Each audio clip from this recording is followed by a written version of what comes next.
I will fully admit for you guys, I get so close to the trees, I don't see the forest. It's very hard for me to stand back at 40,000 feet, look down at something, and observe it a little bit more objectively. But all the same, I've been in the business a long time. I've never understood, and I don't in this case.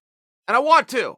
Tell me what I'm missing here. I don't understand how it benefits to preserve the rollout of the revelation that Daniel Cormier is going to fight Brock Lesnar.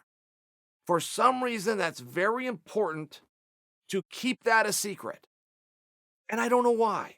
I can only use myself as an example. As a fan, I don't care if I find out the day that tickets go on sale. I'm going to get a ticket. I don't care if I find out the same day that I find out the date of the fight or what venue and location it's going to be. I just don't care. I will be excited just the same either way. I don't care if I find out because a friend tells me or if I find out when I watch some kind of a pre-made package that gets revealed in the middle of a pay-per-view. It just doesn't change it for me. My level of excitement is going to be solid either way. So I wish that I could understand why there is a constant attempt to swerve the fact that these two are going to fight. I mean, it's a little bit weird at this point. We were promised that fight in March of 2018. Here we are in April of 2019. Brock seemingly did everything that he could do feasibly to get to this fight. He entered the USADA testing pool. He got out of WWE. He went into training in the Minnesota Gophers wrestling room. I mean, it seems like he's done everything he can do. Daniel Cormier seems like he's done everything he can do. He stayed in the testing pool. He missed the March 6th, drop dead. I'm retiring on March 6th no matter what deadline. He did not sign to fight any other opponent. It would appear that even Stevie Wonder would be able to see and tell you these guys are planning to fight one another. Now, even if the ink isn't dry, I'm still missing, and I don't want to miss. I don't like to miss anything. I like to be the smartest guy in the room. Somewhere I'm missing this.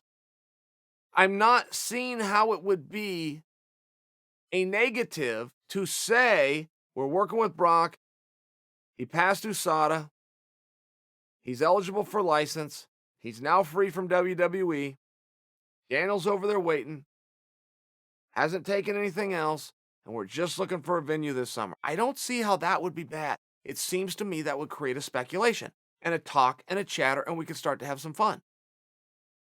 But it is a game of emotions, and it is a game of the psychology of the buyer. So you guys, who are the buyers, tell me. Truthfully, tell me. I really do want to hear from you. What is the psychology? Will you guys be more excited if you see a face-off with DC and Brock Lesnar? Because you're not going to get anything that is more exciting than an organic moment. We had an organic moment when Brock Lesnar jumped into the octagon right after Daniel Cormier beat Stipe Miocic and shoved him halfway across the ring like a bowling ball. That was a very organic moment, but I remember your guys' reaction, and it wasn't positive. I was fired up. I wanted to see it. Now, you guys are hardcores, so we don't totally represent everything. Again, that's what I'm talking about, being too close to the trees to see the forest. We're hardcore. But you're still my audience, and I want to ask you, at the time that fight got announced, I remember the pushback. I remember people were upset about that. Stipe should get the next shot. I don't give a damn who gets the next shot. It just better not be Brock getting a shot. So if we missed out on the most organic moment that you could possibly have, and there was pushback on that, what am I missing? It seems to me that we don't need to rip the Band-Aid off this thing as much as perhaps a slow reveal would be appropriate. But I am missing something. Don't misinterpret my words. I'm not coming in over the top of this and trying to second guess it. I realize the experts that are rolling it out the way they're rolling it out are doing it for a good reason. I just want to understand what that reason is. It would seem to me that if we were promised a fight in March of 2018, that to continue to dangle that carrot in front of us in April of 2019 would just be par for the course.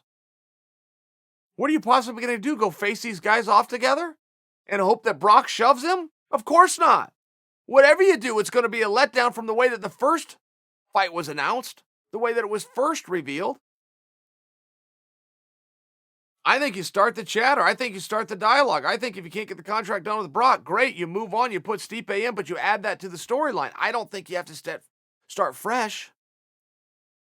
I just don't think you do. I think if you got information, share your information. What do you know? But I only think that because I'm missing something. Help me out, guys. Fill in the blanks here.